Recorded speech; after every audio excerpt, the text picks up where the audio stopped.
Bapak Ibu Saudara, kita melanjutkan terus tema kita 2 hari yang lalu mengenai datanglah kerajaanmu.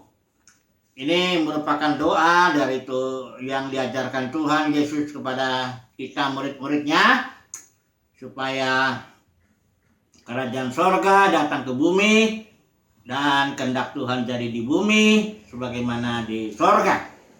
Kita sudah bahas 2 hari yang lalu itu bahwa ada hal yang menghalangi yang dilakukan oleh umat Tuhan juga ketika umat Tuhan khususnya para pemimpinnya dikuasai oleh roh Nimrod. Kita sudah bahas itu bagaimana Nimrod dalam sejarah baik nubuatnya dan maupun simbolnya. Nimrod dalam sejarah itu adalah seorang yang pertama kali berkuasa. Dia yang membangun kerajaan di tanah Sinear itu. Dia bangun Babel, di Asur juga dia bangun juga. Nah, ini sejarah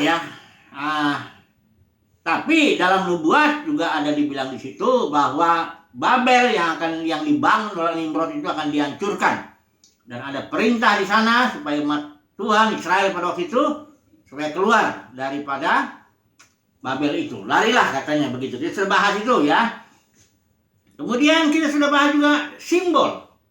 Karena Babel ini di kitab Wahyu pasal 17 dan 18 dia merupakan simbol. Karena kitab Wahyu kita sudah bahas adalah menyatakan pewahyuan Yesus Kristus dan mempelainya tentunya dengan bahasa simbol. Nah, simbol Babel di dalam Wahyu 17 kita sudah bahas 2 hari yang lalu itu bahwa perempuan pelacur yang dibilang di pasal 17 itu memiliki nama simbol atau tanda yaitu Babel besar Jadi Babel atau kalau karena perempuan ini gereja, simbol gereja, dan Babel ini simbol pemerintahan manusia yang dibangun manusia, dibangun Nimrod, maka kalau itu digabung, ini perempuan yang dibilang Wahyu pasal 17 itu adalah gereja tapi dimasuki oleh sistem pemerintahan manusia.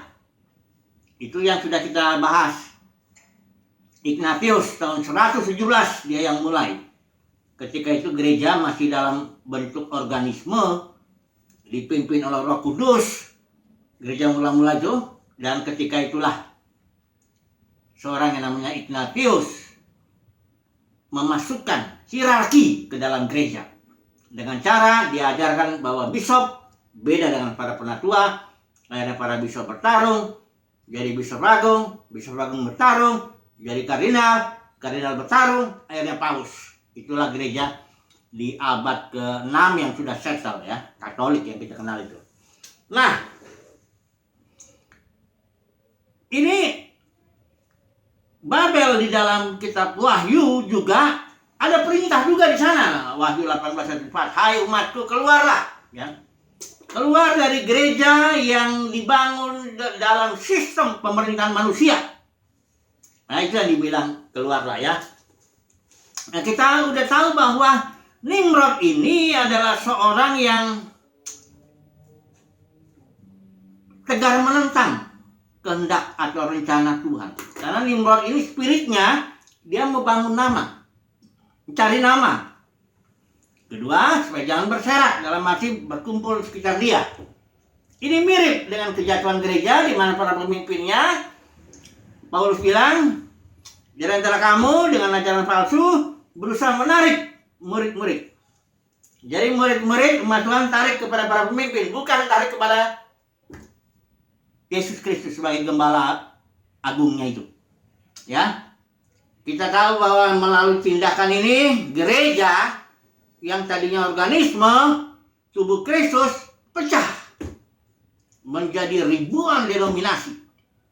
5.000 yang besar-besar, yang Pentakosta, Presbyterian, Baptis, yang kayak gitu-gitu 5.000. Kalau dikecilin lagi barangkali 10.000 lebih pecahan gereja itu.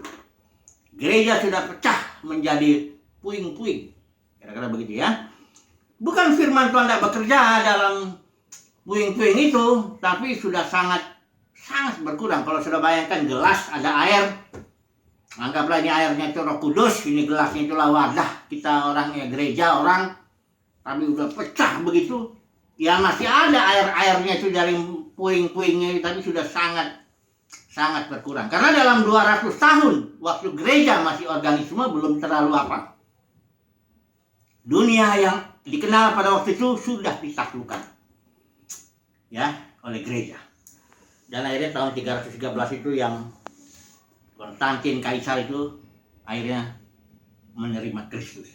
Oke, jadi itu yang lalu ya, bahwa spiritnya Nimrod ini menghalangi doa yang diajarkan oleh Tuhan Yesus ini. Karena di Wahyu pasal 17 itu akhirnya dihancurkan dia, karena memang dia menghalangi. Bagaimana? Di mana Tuhan mau bangun kerajaannya di muka bumi, tiba-tiba spirit Nimrod bangun kerajaan sendiri untuk cari nama, untuk supaya jangan berserak ya.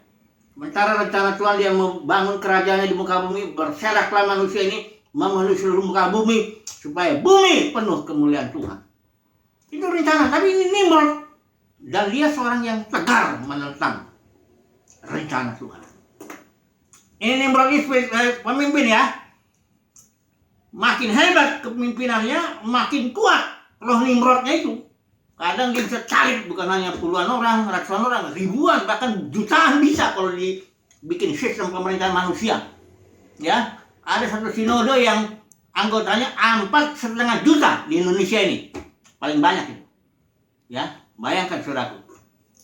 Yang ini yang begini-begini merintangi doa yang diajarkan Tuhan Yesus, datanglah kerajaanmu. Tuhan nggak datang di situ.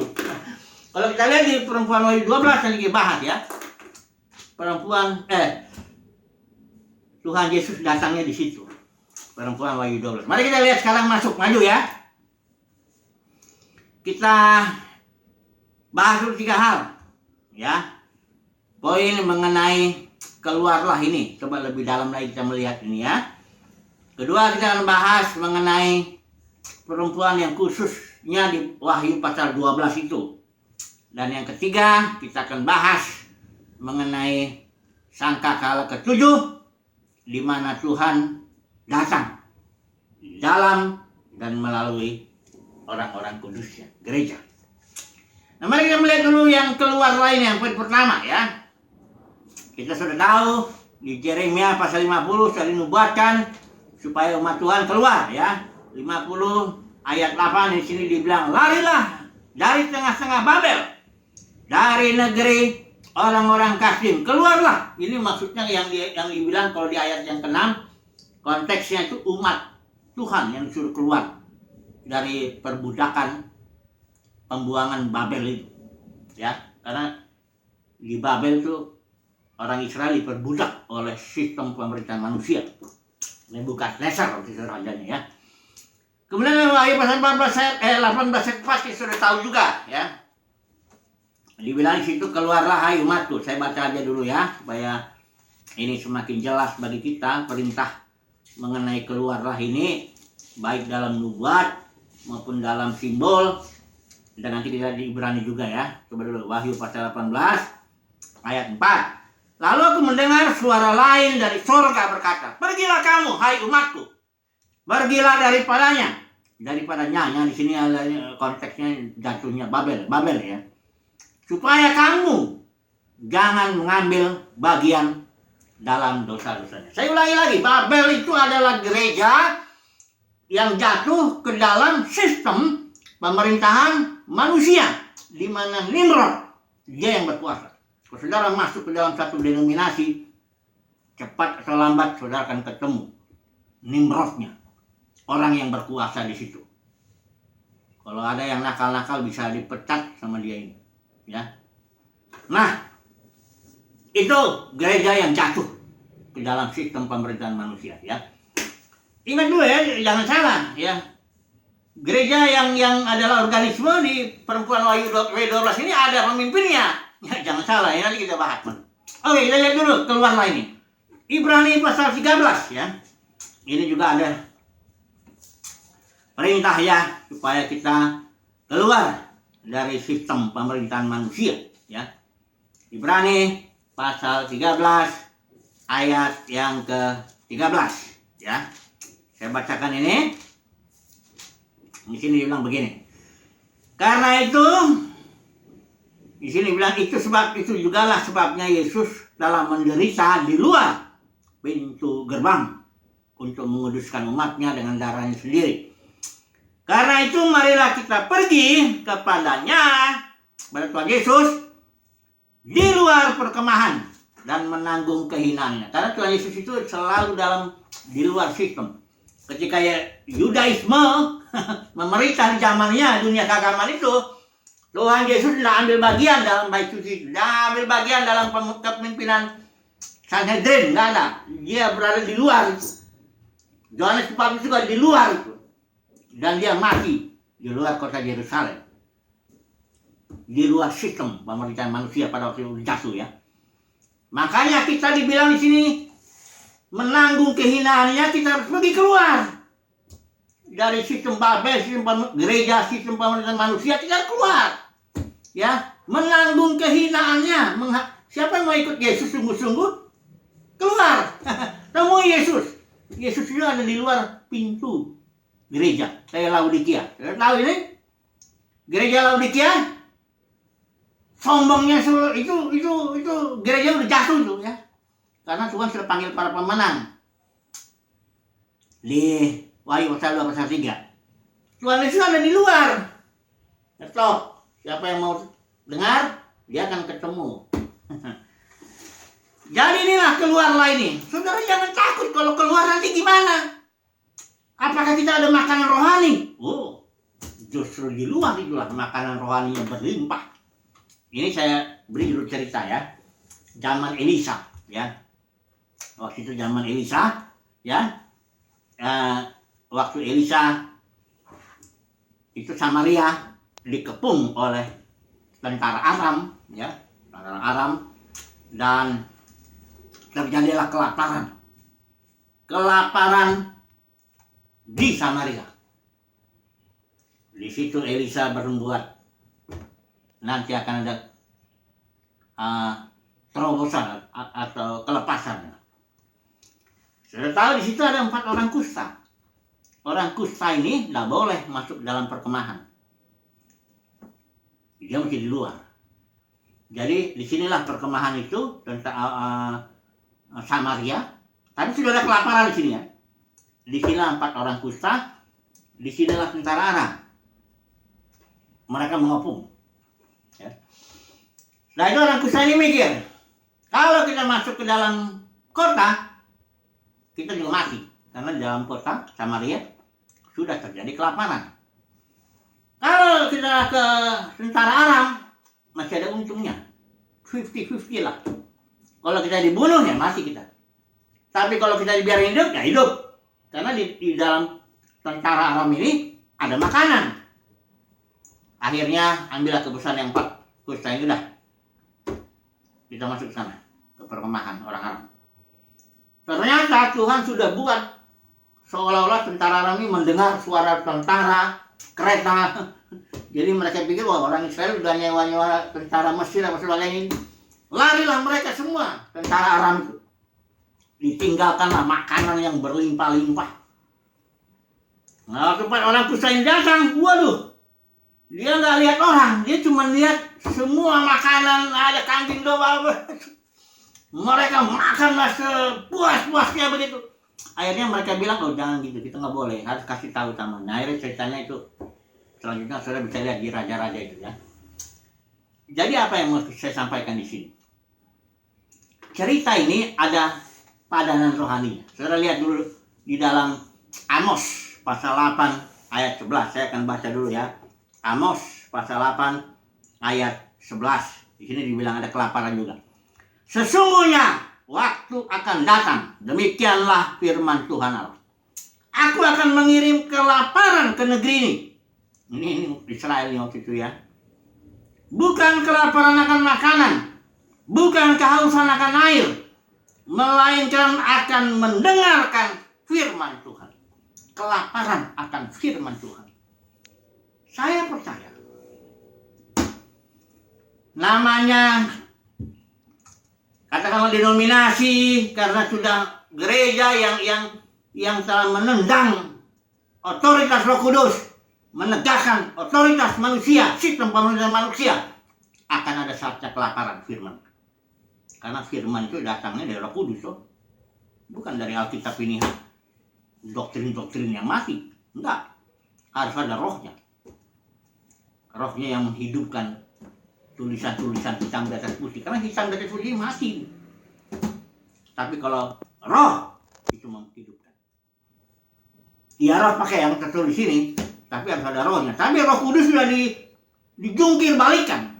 Otoritas Roh Kudus dijungkir balikan, ditegakkanlah otoritas manusia. Atau dicampur. Itulah makanya Babel. Babel itu kacau. Campur antara otoritas Roh Kudus dengan otoritas manusia. Ada saatnya terjadi kelaparan akan firman Tuhan di perkemahan, denominasi.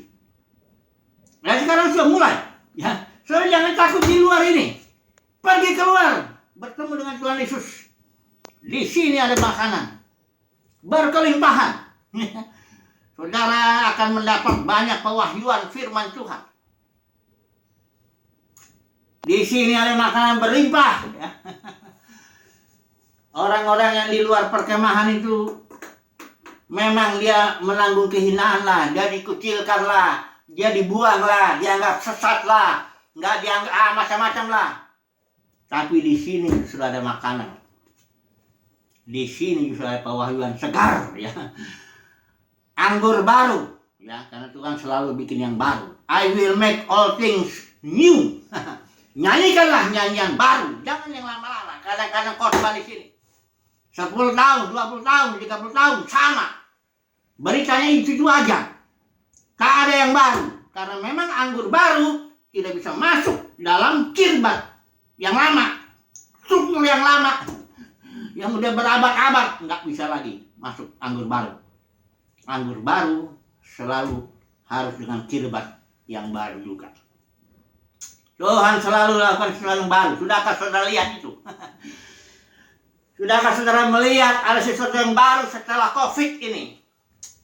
Setelah COVID ini ada sesuatu yang baru yang Tuhan kerjakan di dalam gerejanya. Anggur baru, pewahyuan baru, kesegaran baru. Ini terjadi di luar perkemahan, ya. Tapi masalahnya seperti Injil Lukas bilang, orang bilang anggur tua itu enak. Anggur tua itu apa ya? Baik. Makanya orang-orang yang di sini betah dia. Manasin bangku-bangku gereja 10 tahun, 20 tahun, 30 tahun. Walau nggak dapat anggur baru, dia betah dengan anggur yang lama itu. Karena kata orang anggur lama itu enak. Ini nanti manusiawi, ya. Tapi kalau saya percaya umat pilihan Tuhan, pasti dia keluar. Dia akan mencari sesuatu yang baru, yang segar, pewahyuan yang benar-benar berasal dari Tuhan lah, ya. Oke. Ini pewahyuan juga dari Tuhan juga, tapi sudah menjadi anggur tua. Yudaisme itu pewahyuan dia bilang kami murid-murid Musa. Iya, zaman Musa, zaman kejayaan di sana, zaman itu. Tapi kalau begitu Yesus datang, dia mau menggenapi, mau menyelesaikan ini dispensasi Musa, mau masuk lagi yang baru, kingdom. Itu ditolak. Ya sudahlah. Gak apa-apa. Saya percaya, saya bicara sama umat pilihan Tuhan. Akan keluar, menemukan anggur baru. Ini yang pertama, poin pertama. Yang kedua, ini cepat aja, ya. Wahyu pasal 12, ya. Di sini ada kepemimpinan juga. Jangan suruh salah lagi. Oh, ini berarti gereja yang adalah organisme ini. Wahyu pasal 12 ini organisme, ya. Nggak ada pemerintahan manusiawi. Organisasi, ya. Organisasi memang alat di tangan pemimpin, ya. Pemimpinnya disebut manajer. Itulah sistem pemerintahan manusia. Manajer ini bikin planning, organizing, leading, controlling, mengatur, ya, membawa itu organisasi yang banyak itu dengan sistem pemerintahan manusia mencapai tujuan-tujuannya sendiri. Itu manusiawi. bukan otoritas Roh Kudus itu yang bekerja ya. Perhatikan yang di Wahyu pasal 12 ini ya. Di sini Tuhan bilang begini ya. 12 ayat 1. Maka tampaklah suatu tanda besar di langit, seorang perempuan berselubungkan matahari dengan bulan di bawah kakinya, sebuah mahkota dari 12 bintang di atas kepalanya. Perhatikan nih. Perempuan simbol gereja. Perempuan ini dekat dengan matahari, diselubungi matahari. Matahari dalam malaikat ini, matahari sejati itu adalah Kristus.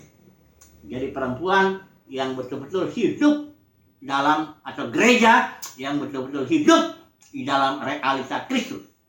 Kristus adalah hidupnya. Ya. Berikutnya bulan yang adalah pantulan daripada matahari itu, yang merupakan simbol-simbol saja, liturgi saja dan sebagainya, segala aturannya perjanjian lama itu sudah diinjak di bawahnya.